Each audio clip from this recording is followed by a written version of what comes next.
Apakah kalian pernah korupsi? Yakin?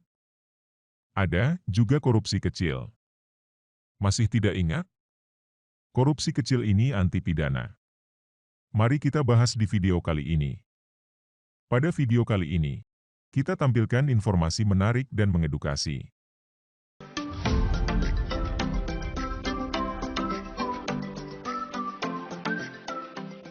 Bicara korupsi di negeri ini, mungkin tak ada habisnya. Sudah mendarah daging, itulah korupsi di negeri ini. Dari mulai korupsi besar hingga triliunan rupiah, sampai korupsi kecil yang sebesar uang kembalian belanja, sepertinya hal ini telah sering terjadi di negeri ini. Kata korupsi berasal dari bahasa Latin, corruptio. Bisa disimpulkan bahwa korupsi merupakan perbuatan memperkaya diri sendiri, atau mengutamakan kepentingan pribadi. Perbuatan korupsi bisa merugikan banyak pihak, baik masyarakat ataupun negara. Kali ini kita bahas korupsi kecil. Mungkin dari kalian sedikit yang tahu bahwa korupsi juga terbagi menjadi dua, yakni korupsi kecil dan korupsi besar. Benar, segala korupsi itu salah, dan seharusnya ditindak secara hukum dan pidana. Lalu, apa ada korupsi yang tak dipidana? Kalian pernah merasa melakukan korupsi? Baik dilakukan disengaja, atau tidak.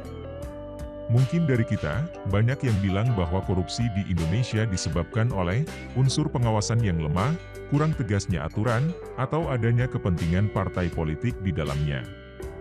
Alasan yang demikian memang tak salah. Tapi, apakah kita menyadarinya bahwa budaya korupsi terbentuk dari korupsi-korupsi kecil yang seringkali kita lakukan sehari-hari?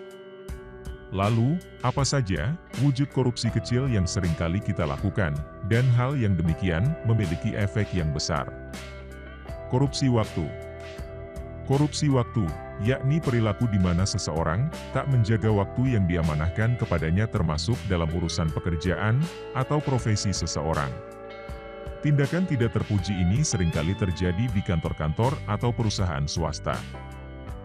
Lalu, bagaimana caranya mengatasi korupsi waktu? 1. Menginfokan tata tertib dengan jelas terhadap karyawan. 2. Membuat karyawan memahami harapan yang dimiliki perusahaan. 3. Prosedur kedisiplinan sangatlah penting.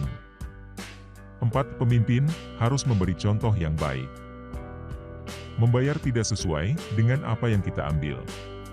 Siapa yang kerap kali membeli sesuatu di warung, misal mengambil 5 barang tapi bayarnya 3? Mungkin, dahulu kita mikirnya itu merupakan dosa kecil yang dapat ditoleransi.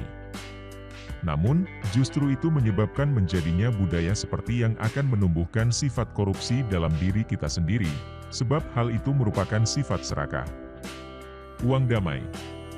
Siapa nih yang pernah ditilang polisi, dan bilang damai ya Pak? Apakah kalian tahu, itu merupakan korupsi.